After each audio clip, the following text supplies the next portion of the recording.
তাপদাহে কাহিল মানুষ, ভ্যাপসা গরম আরও বাড়তে পারে। হাসপাতালগুলোতে রোগীর চাপ, বেশি ভুগছে শিশুরা। বোতলজাত সয়াবিন তেল লিটারে বাড়ল 4 টাকা, খোলা কিনলে 2 টাকা কম। ব্যবসায়ীদের সাথে সরকারের বোঝাপড়া। মাছ ভাত আওয়ামী লীগই নিশ্চিত করেছে। খালেদা জিয়া মানুষকে ডাল ভাতও খাওয়াতে পারেনি বলেছেন প্রধানমন্ত্রী। প্রাতিষ্ঠানিকতায় অবনতি, জেকে বসেছে কর্তৃত্ববাদ। ভবিষ্যতে ব্যবসায়ীরাই হবেন রাজনীতির নিয়ন্ত্রক, সিপিডির অনুষ্ঠানে অভিমত। দেখছিলেন বিআরবি কেবল সংবাদ শিরোনাম, এবার বিস্তারিত। সারা দেশে চলমান তাপমাত্রা আরও বাড়তে পারে বলে জানিয়েছে আবহাওয়া অধিদপ্তর। এদিকে প্রচণ্ড গরমে রাজধানীর হাসপাতালগুলোতে বেড়েছে রোগীর চাপ। শিশুরা ভুগছে শ্বাসকষ্ট ও নিউমোনিয়ায়।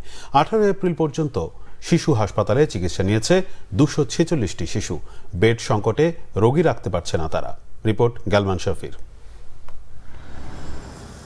বৈশাখের তাপে পুড়ছে সারা দেশ। গত কয়েকদিনের অসহনীয় গরমে নাকাল দেশবাসী। আবহাওয়া বিভাগ জানিয়েছে পুরো এপ্রিল জুড়ে এমন গরম থাকবে।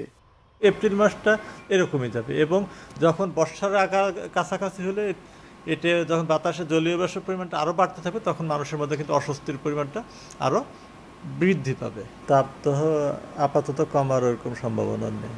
এটা 42 ডিগ্রি ছেড়ে দেওয়ার সম্ভাবনা আছে। এদিকে এমন গরমে সবচেয়ে বেশি কষ্ট পায় শিশুরা। প্রচণ্ড গরমে শিশুদের নানান রকম ঝুঁকি তৈরি হয়। তাই গরমে প্রতিদিন অনেক শিশু নিউমোনিয়া, ডায়রিয়া ও ভাইরাসজনিত সর্দি জ্বরে আক্রান্ত হয়ে হাসপাতালে ভর্তি হচ্ছে। হঠাৎ করে অসুস্থ হয়ে পড়ছে, ঠান্ডা, কাশি, জ্বর, বমি, শ্বাসকষ্ট আর নিউমোনিয়া হয়েছে, সেটারই চিকিৎসা করতেছে। নিউমোনিয়া নিয়েই আসছিলাম, ডাক্তাররা বলে তো ভালো হয়েছে ছুটি দিয়ে দেয়, তখন আবার বাচ্চা অসুস্থ হয়ে যায়। শিশুদের ব্যাপারে সতর্ক থাকার পরামর্শ দিলেন চিকিৎসকরা। হিট স্ট্রোকের লক্ষণ হলো টেম্পারেচার 106, 7, 8 শরীরের টেম্পারেচার হয়ে গেছে। It is a very dangerous condition. এরকম কন্ডিশন যদি হয়েই যায় কখনো কোনো বাচ্চার, সাথে সাথে তাকে ছায়ের ভিতরে নিয়ে কাপড় চোপড় সব খুলে ফেলতে হবে, তাকে গা মোছাইতে হবে, ফ্যান ছেড়ে দিতে হবে, এসির ভিতরে তাকে পর্যাপ্ত পরিমাণে পানি খাওয়াইতে হবে, কুলিং করতে হবে এবং দরকার হলে তাকে সাপোজিটরি প্যারাসিটামল দিয়ে তার এই টেম্পারেচারটা কমাইতে হবে। আমাদের কতগুলো জিনিস মেনটেন করে চলতে হবে। একটা হলো ওয়ারিং মাস্ক, এটার কোনো বিকল্প নাই। একজন কাশিয়ালা রোগীর কাছ থেকে একটু ডিস্টেন্স মেনটেন করে চলবো। অন্য বছরের এই গরমে শিশুদের মধ্যে ডায়রিয়ার হার বেশি দেখা গেলেও চলতি বছর ডায়রিয়ার প্রকোপ কিছুটা কম বলে জানালেন ওই চিকিৎসক। এখনো ডায়রিয়ার ওই ব্যাপকতা বৃদ্ধি পায় না। গালমান শফি, বাংলা ভিশন, ঢাকা। বোতলজাত সয়াবিন তেলে প্রতি লিটারে 4 টাকা বাড়িয়ে 167 টাকা নির্ধারণ করেছে সরকার। 5 লিটার সয়াবিন তেলের দাম 18 টাকা বাড়িয়ে করা হয়েছে 818 টাকা। আর লিটার প্রতি খোলা সয়াবিন তেলের দাম 2 টাকা কমিয়ে করা হলো 147 টাকা। সচিবালয়ে আনুষ্ঠানিকভাবে নতুন এ দাম ঘোষণা দিয়ে বাণিজ্য প্রতিমন্ত্রী আহসানুল ইসলাম টিটু বৃহস্পতিবার থেকেই নতুন এ দাম কার্যকর করেন।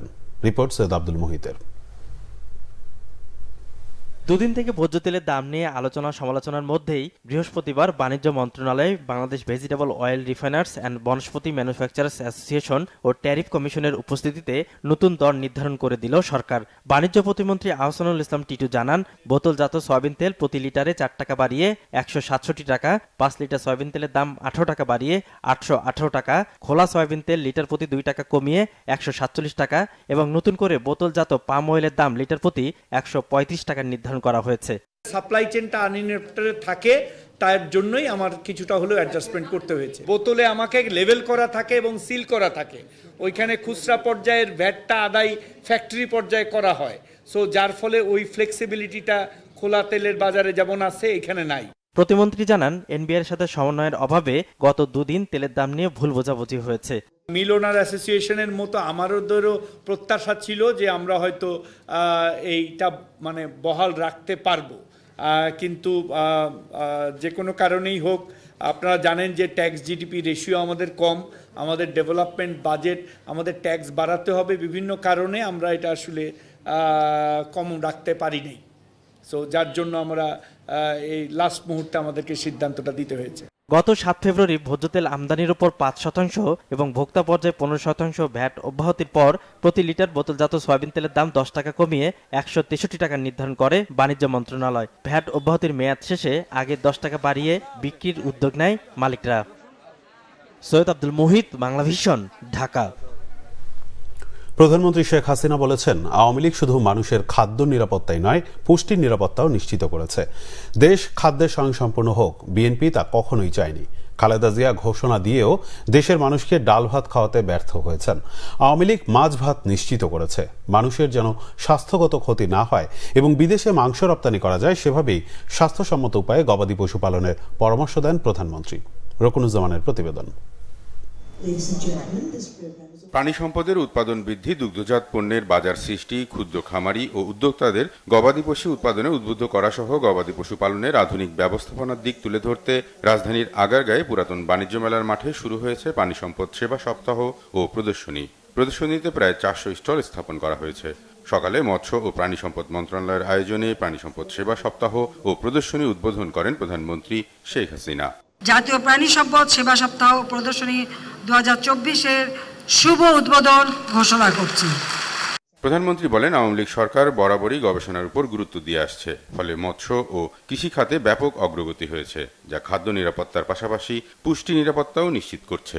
একদিকে যেমন গণমানুষের খাদ্য নিরাপত্তা নিশ্চিত করতে হবে, তাদের স্বাস্থ্য সুরক্ষার ব্যবস্থা করতে হবে, সেই সাথে সাথে আমিষ সরবরাহের জন্য আমাদের হাঁস, মুরগি, পশু পাখি যা কিছু দরকার, কারণ আমাদের আমিষ আমরাই তৈরি করব, আমাদের দেশের মানুষকে দেব। আমাদের লক্ষ্য প্রথম হলো খাদ্য নিরাপত্তা দেওয়া, দ্বিতীয় হলো পুষ্টি নিশ্চয়তা দেওয়া। এ খাতে অতীতে সরকারগুলোর ব্যর্থতার সাথে আওয়ামী লীগ সরকারের সফলতার তুলনামূলক চিত্রও তুলে ধরেন প্রধানমন্ত্রী। আমাদের আগে যারা ক্ষমতায় ছিলেন, যেমন খালেদা জিয়া ঘোষণা দিল যে দেশের মানুষকে ডাল ভাত খাওয়াবে, সে ডাল ভাত খাওয়াতেও কিন্তু ব্যর্থ হয়েছিল। আমরা আমাদের গবাদি পশু, যা বিএনপির আমলে 2006 সালে ছিল মাত্র 4,23,00,000, এখন 7,98,00,000, প্রায় 2 গুণ বৃদ্ধি করা সম্ভব হয়েছে। পোলট্রি 4 গুণ আমরা বৃদ্ধি করেছি। দুধ উৎপাদনে 7 গুণ বৃদ্ধি করা হয়েছে। 8 গুণ মাংস উৎপাদন আমরা বৃদ্ধি করতে সক্ষম হয়েছি। ডিম উৎপাদন 4 গুণ বৃদ্ধি করা হয়েছে। মানুষের যেন স্বাস্থ্যগত ক্ষতি না হয়, বিদেশে যেন মাংস রপ্তানি করা যায়, তাই স্বাস্থ্যসম্মতভাবে গবাদি পশু পালনের পরামর্শও দেন প্রধানমন্ত্রী শেখ হাসিনা। হাঁস, মুরগি, পাখি, পশুপালন এগুলি সমস্ত স্বাস্থ্যসম্মতভাবে লালন পালন করা এবং উৎপাদন প্রক্রিয়াকরণ, কারণ প্রক্রিয়াকরণটাও কিন্তু গুরুত্বপূর্ণ। এ বিষয়ে আরও যত্নবান হতে হবে। আমাদের হালাল মাংস পৃথিবীর অনেক দেশ এখন ক্রয় করতে চায়, আর সেই সুযোগটা আমাদের নিতে হবে। বিদেশে রপ্তানি করতে গেলে তাদের কতগুলি নিয়ম আছে, সেটা মেনে আমরা করি কিনা, বা সেগুলি প্যাকেটজাত করতে গেলে সেই নিয়ম অনুযায়ী করা হচ্ছে কিনা, সে বিষয়গুলি কিন্তু আমাদের বিবেচনায় নিতে হবে। রাস্তাঘাটে নয়, বরং নির্দিষ্ট জায়গায় কোরবানি দেওয়ার আহ্বানও জানান সরকার প্রধান। পরে আগারগাঁও পুরাতন বাণিজ্য মেলার মাঠে খামারিদের অংশগ্রহণে আয়োজিত প্রদর্শনী ঘুরে দেখেন প্রধানমন্ত্রী। রকুনুজ্জামান, বাংলা ভিশন, ঢাকা। পররাষ্ট্রমন্ত্রী ডক্টর হাসান মাহমুদ বলেছেন, মুজিবনগর সরকারের 400 টাকা মাসিক বেতনের কর্মচারী ছিলেন জিয়াউর রহমান। ঐতিহাসিক মুজিবনগর দিবস উপলক্ষে গ্রিসের রাজধানী এথেন্সে বাংলাদেশ কমিউনিটি ইন গ্রিস আয়োজিত সভায় তিনি কথা বলেন। পররাষ্ট্রমন্ত্রী বলেন, 1971 সালে মুজিবনগর সরকারের অধীনে অন্যান্য সেক্টর কমান্ডারদের মতোই বেতনভুক্ত কর্মচারী ছিলেন জিয়াউর রহমান। অথচ সেই বিএনপি মুজিবনগর সরকারের শপথ গ্রহণ দিবস 17 এপ্রিল পালন করে না। মন্ত্রী বলেন, মুক্তিযুদ্ধের অবিচ্ছেদ্য অংশ 7 মার্চও বিএনপি পালন করে না। এ থেকেই স্বাধীনতা মুক্তিযুদ্ধে বিএনপি কতটুকু বিশ্বাস করে তা প্রমাণ হয়। জানান, গ্রিস আরও যে 6টি দেশে দূতাবাস খোলার নীতিগত সিদ্ধান্ত নিয়েছে, তার মধ্যে বাংলাদেশ অন্যতম। এ সময় সবাইকে বৈধ পথে রেমিটেন্স পাঠানোর আহ্বানও জানান ডক্টর হাসান মাহমুদ। বিশিষ্ট অর্থনীতিবিদ অধ্যাপক রেহমান সোবহান বলেছেন, গত 50 বছরে দেশের অর্থনৈতিক উন্নতি ঘটলেও প্রতিষ্ঠানগুলো ততটা উন্নত হয়নি, বরং ক্ষতিগ্রস্ত হয়েছে। এছাড়া অর্থনীতি আর রাজনীতি বিশ্লেষকদের মতে দেশের উন্নতি হয়েছে ভবিষ্যৎকে বন্ধক রেখে। পাশাপাশি বাংলাদেশ রাষ্ট্র বেশিরভাগ সময় কর্তৃত্ববাদী দলের নেতৃত্বে পরিচালিত হলেও ভবিষ্যতে ব্যবসায়ীরাই নিয়ন্ত্রণ করবে রাজনীতি। আহমেদ সারোয়ারের রিপোর্ট। 50 Years of Bangladesh economy, politics, society and culture নামের বইয়ের প্রকাশনা উৎসবের আয়োজন করে centre for policy dialogue CPD.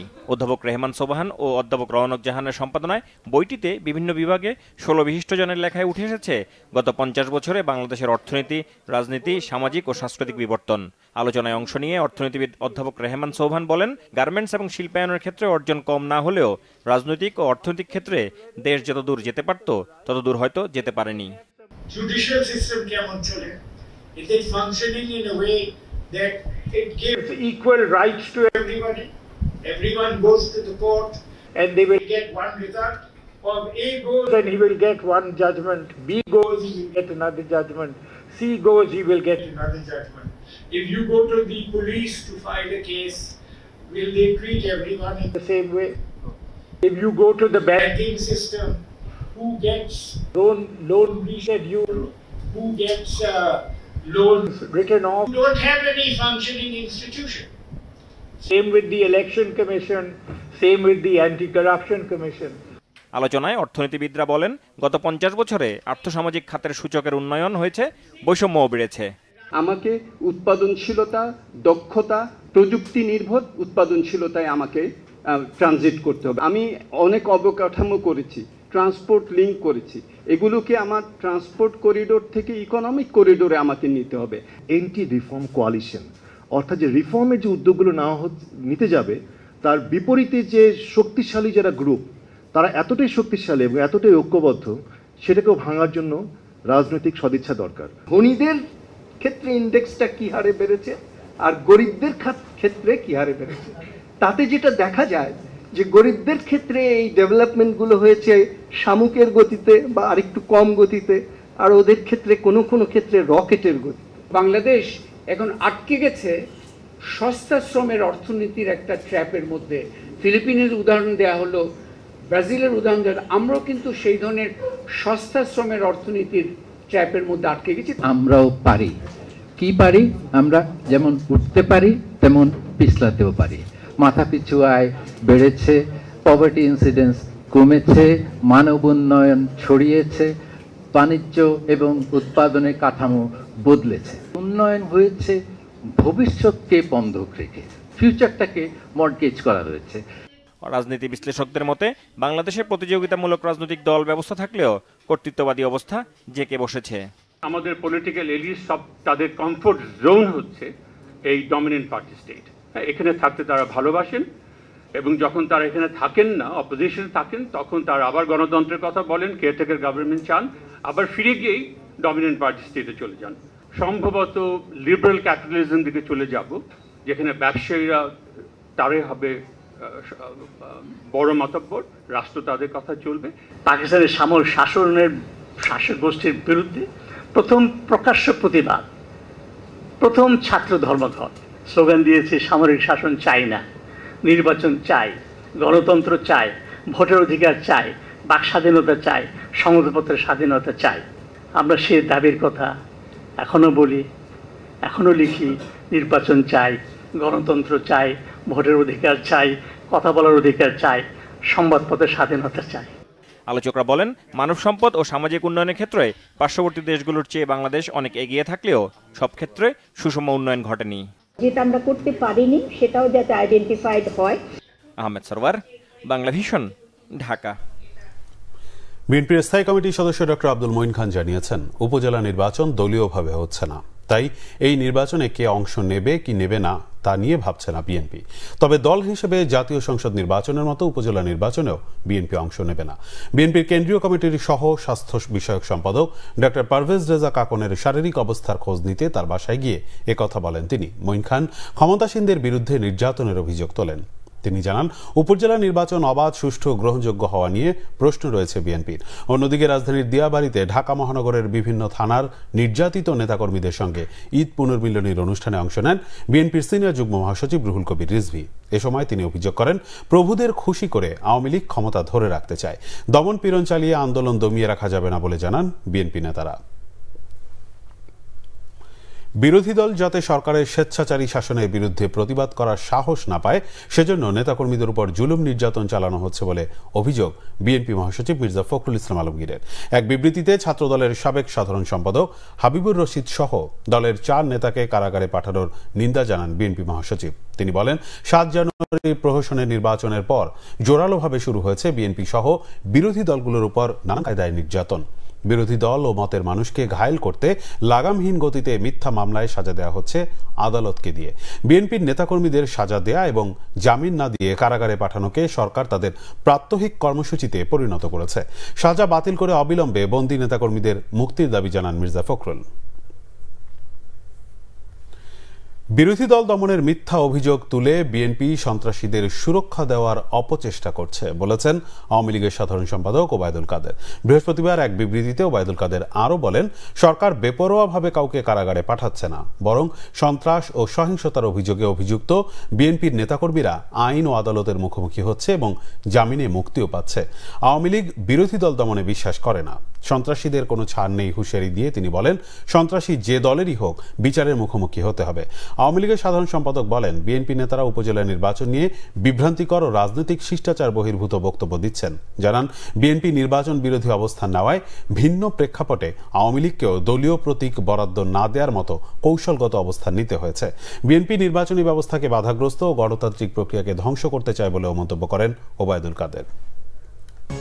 বাংলাদেশের সার্বভৌমত্ব রক্ষায় বাংলাদেশ সেনাবাহিনী সব সময় প্রস্তুত জানিয়েছেন সেনাপ্রধান জেনারেল এস.এম. শফিউদ্দিন আহমেদ। তিনি বলেন, সেনাবাহিনী সঠিক পথে আছে, নিজেদের দায়িত্ব পালনে বাংলাদেশ সেনাবাহিনী কখনোই ব্যর্থ হবে না। Bangladesh institute of international and strategic studies বিজ আয়োজিত সেমিনারে একথা বলেন তিনি। বলেন, সেনাবাহিনী সব সময় দেশের কূটনৈতিক লক্ষ্য অর্জনে কাজ করে। বাংলাদেশের স্বার্থ কোথাও অর্জিত হবে এমন সম্ভাবনা থাকলে সেটা সেনাবাহিনীকে বলা হোক বা না হোক, সে কাজ তারা করে বলে উল্লেখ করেন সেনাপ্রধান। বলেন, বিদেশে যে কোনো ফর্মে জাতীয় স্বার্থ অর্জনই হল ডিপ্লোম্যাসি বা কূটনীতি। দুর্যোগ মোকাবেলা, সিভিল প্রশাসনকে সহায়তা করা, নিরাপত্তা নিশ্চিত করা, এমনকি কর্মসংস্থান সৃষ্টিতে সেনাবাহিনী ভূমিকা রাখে বলে জানান জেনারেল শফিউদ্দিন আহমেদ। মিয়ানমারের আর্মির ওপর নিষেধাজ্ঞা থাকায় চাইলেও বাংলাদেশ সেনাবাহিনী সম্পৃক্ত হতে পারে না বলে জানান তিনি। বলেন, সেনাবাহিনী মিয়ানমারকে খুশি করতে অন্যদের অখুশি করতে পারে না। বিভিন্ন মাধ্যমে অপপ্রচার রোধে ভারতের সাথে পারস্পরিক অভিজ্ঞতা বিনিময় করা হবে বলে জানিয়েছেন তথ্য ও সম্প্রচার প্রতিমন্ত্রী মোহাম্মদ আলী আরাফাত। বৃহস্পতিবার দুপুরে সচিবালয়ে তথ্য ও সম্প্রচার প্রতিমন্ত্রীর সাথে সৌজন্য সাক্ষাৎ করেন ভারতের হাইকমিশনার প্রণয় ভার্মা। এ সময় দুদেশের স্বার্থ সংশ্লিষ্ট বিভিন্ন ইস্যুতে আলোচনা হয়। পরে তথ্য ও সম্প্রচার প্রতিমন্ত্রী জানান, বিটিভির 2 ঘন্টার চাঙ্ক বাড়ানো ও ভারতীয় দর্শকদের আকৃষ্ট করতে কাজ করছে বাংলাদেশ। বিষয়টি নিয়ে দেশটির হাইকমিশনারের সাথে আলোচনা হয়েছে, তবে ভারতের নির্বাচন নিয়ে কোনো আলোচনা হয়নি বলে জানান তিনি। এ সময় ভারতের হাইকমিশনার জানান, দুদেশের চলচ্চিত্র ও সংশ্লিষ্ট ইনস্টিটিউটের তথ্য আদান প্রদান ও প্রশিক্ষণের বিষয়ে কাজ করা হবে। এবার খেলার সংবাদ।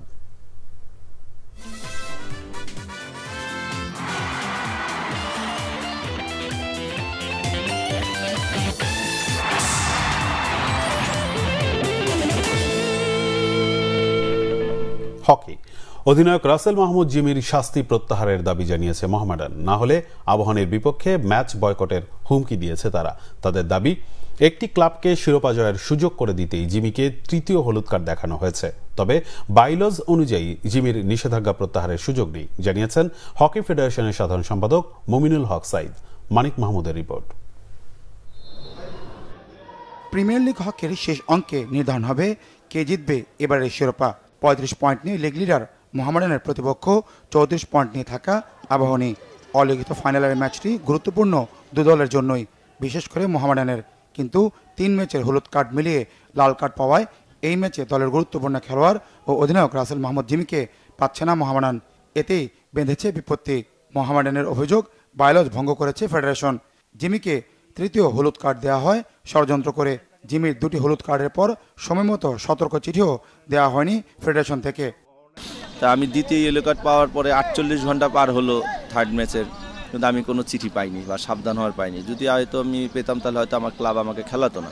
কিন্তু আনফর্চুনেটলি যে কার্ডটা হয়ে গেল তার 1.5 ঘন্টার মধ্যে আমি চিঠি পেলাম, তাহলে এখন আর এটা বলার কি রাখে। একটি ক্লাবকে সুযোগ দিতেই স্বজনপ্রীতি করছেন ফেডারেশনের সাধারণ সম্পাদক। অভিযোগ, মোহামেডানের জিমির শাস্তি প্রত্যাহারে ফেডারেশনকে চিঠি দিয়েছে তারা। সিদ্ধান্ত না বদলালে আবাহনীর বিপক্ষে ম্যাচ না খেলার হুঁশিয়ারি লিগ লিডারদের। আমরা এই চক্রান্তের বিরুদ্ধে ঘোর প্রতিবাদ জানাচ্ছি। যদি আমাদের এই বিচার, আমাদের এই আবেদন তারা ন্যায্য দাবি তারা না মানে, এমনকি আমরা আগামীকাল আমাদের যে খেলা আছে এই খেলার থেকে আমরা বিরত থাকতে বাধ্য হব। আমরা চিঠির ওয়েট করব, তারা কোনো চিঠি রিপ্লাই দেয় কিনা আমার চিঠির প্রেক্ষিতে। আমরা আশা করি ফেডারেশন জিনিসটা অবশ্যই গভীরভাবে বিবেচনা করবে। কালকে যে ম্যাচটা আছে এটা মোহামেডান এবং আবাহনীর দুইজনের জন্য জয় হইল গুরুত্বপূর্ণ, এবং জয় হইলে আবাহনী যদি জিতে আবাহনী তখন মেরিনার্সের সমান পয়েন্ট সমান হবে। তখন ফেডারেশন যখন সব কিছু তারা একত্রিত করতেছে তাহলে তখন আপনার বলে রাখলাম অগ্রিম, আমি নিশ্চিত দেখবেন যে কোনো অজুহাতে এটা জয়েন্ট চ্যাম্পিয়নশিপ হয়ে যাবে। মোহামেডানের অভিযোগের বিপরীতে পরিষ্কার ব্যাখ্যা দিতে পারেননি হকির সাধারণ সম্পাদক। তবে জানিয়েছেন বায়োলজি পরিবর্তনের কোনো সুযোগ নেই, বরং আম্পায়ারের সাথে জিমের আচরণে আরও কঠোর হবে ফেডারেশন। বায়োলজির যে ধারাটি রয়েছে সে ধারা মোতাবেক 3 কার্ড প্রাপ্তির যে বিষয়টুকু রয়েছে সেইখানে হস্তক্ষেপ করার কারো পক্ষেই সম্ভব না। এই বিষয়ে কোনো সিদ্ধান্ত নেওয়া আমার ফেডারেশনের পক্ষে কিছুই নেই। তারা যে জিনিসগুলো বলেছে যে আমাদেরকে অবগত করেনি যে সে 2 কার্ড প্রাপ্তি হয়েছে, তো এই বিষয়টিকে প্রুফটাই কিন্তু তাদের কাছে পাঠিয়ে দেওয়া হয়েছে। যেহেতু প্রুফ রয়েছে, প্রুফ থাকাকালীন আমরা আমাদের ব্যবস্থায় অবতীর্ণ হতে পারছি না। যেহেতু এখন তারা তাদের ব্যক্তিগত বিষয় যদি মতামত পেশ করে যে আমাদের মন মতো হয়নি, কারোর জন্য এই ডিসিশনটা কারো ফেভারে যাচ্ছে, আমার ডিসফেভারে যাচ্ছে, কারো মন গড়া বিষয়গুলো নিয়ে তো আমরা আমাদের আলোচনা কিংবা কার্যক্রম পরিচালনা করতে পারি না। জিমিকে নিয়ে মোহামেডান ও হকি ফেডারেশন মুখোমুখি উত্তপ্ত অবস্থানে। আবারও না অচল অবস্থায় পড়ে দেশের হকি, তা নিয়েই শঙ্কা। মানিক মাহমুদ, বাংলা ভিশন, ঢাকা। সংবাদ শেষ করব বিআরবি কেবল শিরোনামগুলো আরেকবার জানিয়ে। তাপদাহে কাহিল মানুষ, ভ্যাপসা গরম আরও বাড়তে পারে, হাসপাতালগুলোতে রোগীর চাপ, বেশি ভুগছে শিশুরা। বোতলজাত সয়াবিন তেল লিটারে বাড়ল 4 টাকা, খোলা কিনলে 2 টাকা কম, ব্যবসায়ীদের সাথে সরকারের বোঝাপড়া। মাছ ভাত আওয়ামী লীগই নিশ্চিত করেছে, খালেদা জিয়া মানুষকে ডাল ভাতও খাওয়াতে পারেনি বলেছেন প্রধানমন্ত্রী।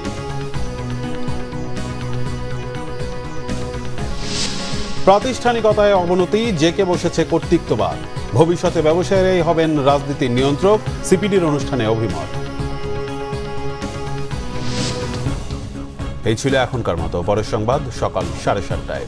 এছাড়া বাংলাভিশন সংবাদ ও সংবাদ সংশ্লিষ্ট অনুষ্ঠান দেখতে ভিজিট করুন www.bvnews24.com ও facebook.com/banglavisionnews এবং সাবস্ক্রাইব করুন youtube.com/banglavisionnews। ধন্যবাদ।